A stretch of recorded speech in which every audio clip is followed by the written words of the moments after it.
नमस्कार। चलिए आज एक बहुत ही दिलचस्प सफर पर चलते हैं। ये सफर भाषा से जुड़ा है। एक ऐसा मुद्दा जो सिर्फ किताबों का नहीं बल्कि हम सब की जिंदगी का हिस्सा है। और हाँ, भारत की एकता की कहानी में इसका एक बहुत बड़ा रोल रहा है। तो एक बात शुरू में ही साफ कर दूं, ये जो हम बातें करने वाले हैं, ये कोई भारी भरकम अकादमिक स्टडी नहीं है। ये लेखक के अपने अनुभवों का, उनकी अपनी जिंदगी से सीखे सबकों का निचोड़ है।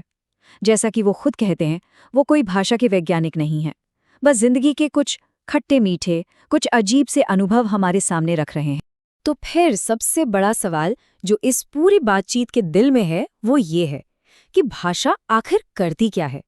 क्या वो हमें एक दूसरे से जोड़ती है या फिर हमारे बीच की दीवारों को और ऊंचा कर देती है? आइए इसी सवाल का जवाब ढूंढने की कोशिश करते हैं। और इस जवाब को ढूंढने के लिए हम शुरुआत करेंगे एक बहुत ही पर्सनल कहानी से।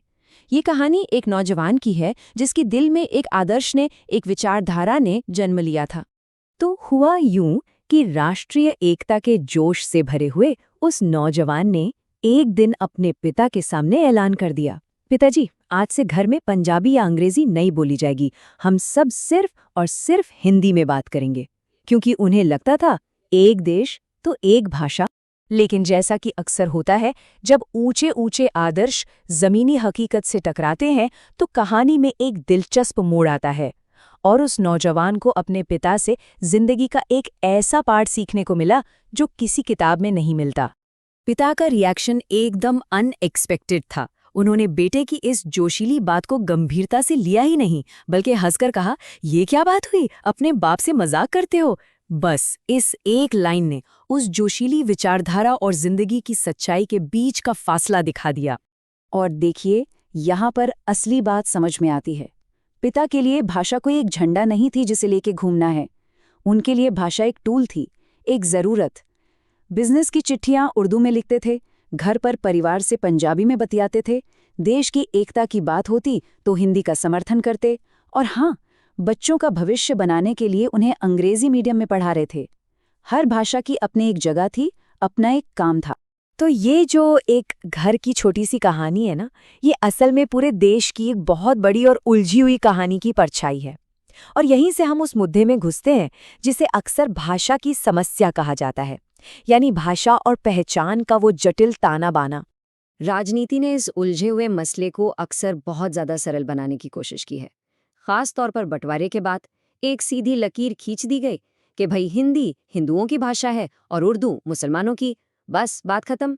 पर क्या सच में, क्या असल जिंदगी में चीजें इतनी ब्लैक एंड वाइट होती हैं? क्या जमीन पर लोग धर्म और भाषा को ऐसे ही सीधे सीधे बांटकर जीते हैं?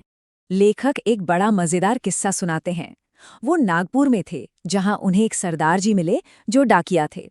लेखक ने सोचा, सरदार जी हैं तो पंजाबी में बात करते हैं। लेकिन हैरानी की बात ये थी कि उन सरदार जी को पंजाबी आती ही नहीं थी, वो तो सिर्फ मराठी बोलते थे। अब बताइए, ये इस सीधी सादी थ्योरी को एक जीता जागता चैलेंज था कि नहीं?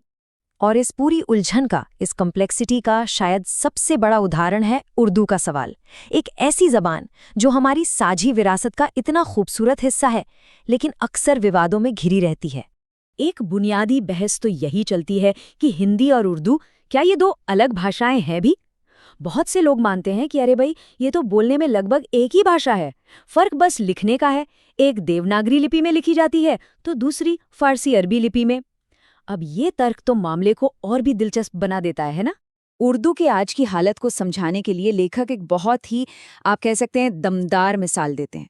वो कहते हैं कि ये तो वैसा ही हुआ कि हम किसी पेड़ के पत्तों पर तो पानी छिड़क रहे हैं, लेकिन चुपके से उसकी जड़ें काट रहे हैं।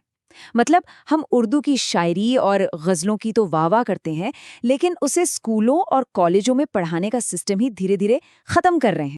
तो यहाँ एक बहुत ज़रूरी बात सामने आती है। अगर उर्दू को सिस्टम का सपोर्ट ही नहीं मिलेगा, तो फिर समाज में बंटवारे का, यानी सांप्रदायिकता का दोष उस भाषा के मत्थे कैसे मढ़ सकते हैं?